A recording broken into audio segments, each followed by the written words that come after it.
சமத்துவம் என்பது கல்வியால் மட்டுமல்ல, வாழ்வாதாரமும் வசதிகளும் சமமாக கிடைக்கும்போது உருவாகும் என்ற தந்தை பெரியாரின் கனவை நனவாக்கி சமத்துவம் மலரும் சமுதாயத்தை உருவாக்க தமிழ்நாடு முதலமைச்சரின் வழிகாட்டுதலின் கீழ் தமிழ்நாடு அரசு பல்வேறு நலத்திட்டங்களை செயல்படுத்தி வருகிறது.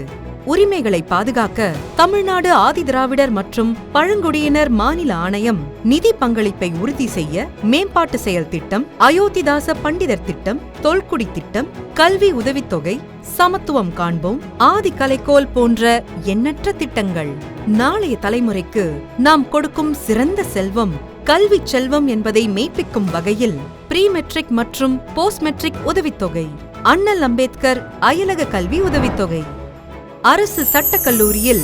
மாணவர்களுக்கு உட்பயிற்சி, திறன் பயிற்சிக்கான பண உறுதி ஆவணம், விடுதி மாணவர்களுக்கு ஆளுமை திறன், தனித்திறன், தொழில்நுட்பத்திறன், மொழித்திறன், மென்திறன், தொடர்ச்சியான கற்றலுக்கான கற்பித்தல் கூடங்கள், நல்லோசை, கற்றல் இனிதே, களமாடு போன்ற சிறப்பு திறன் மேம்பாட்டு பயிற்சிகள், தரமான சத்தான உணவினை வழங்க ஒருங்கிணைந்த சமையற்கூடம், ஸ்மார்ட் டிவி மூலம் மையப்படுத்தப்பட்ட ஒளிபரப்பு, தொல்குடி சமூகத்தினரின் வாழ்வாதாரத்தை மேம்படுத்தும் 5 இணை வேளாண்மை மேலாண்மை திட்டம், பழங்குடி உழவர் சங்கங்களுக்கு அரசு மற்றும் அரசு சாரா நிறுவனங்களுடன் இணைந்து வேளாண் மற்றும் வேளாண் சாராத தொழில்கள், கால்நடை மேம்பாட்டுக்கான ஆதரவு, வன சிறு பொருட்கள் மதிப்பு கூட்டுதல் போன்ற முன்னெடுப்புகள், தொழில் முனைவோர்களாக்கும் அண்ணல் அம்பேத்கர் தொழில் முன்னோடிகள், CM அரீஸ் திட்டம், குறு சிறு வணிகர்களுக்கு நிதி மேம்பாட்டு கழகங்களுடன் இணைந்து குறைந்த வட்டியில் சிறு வணிக கடன்,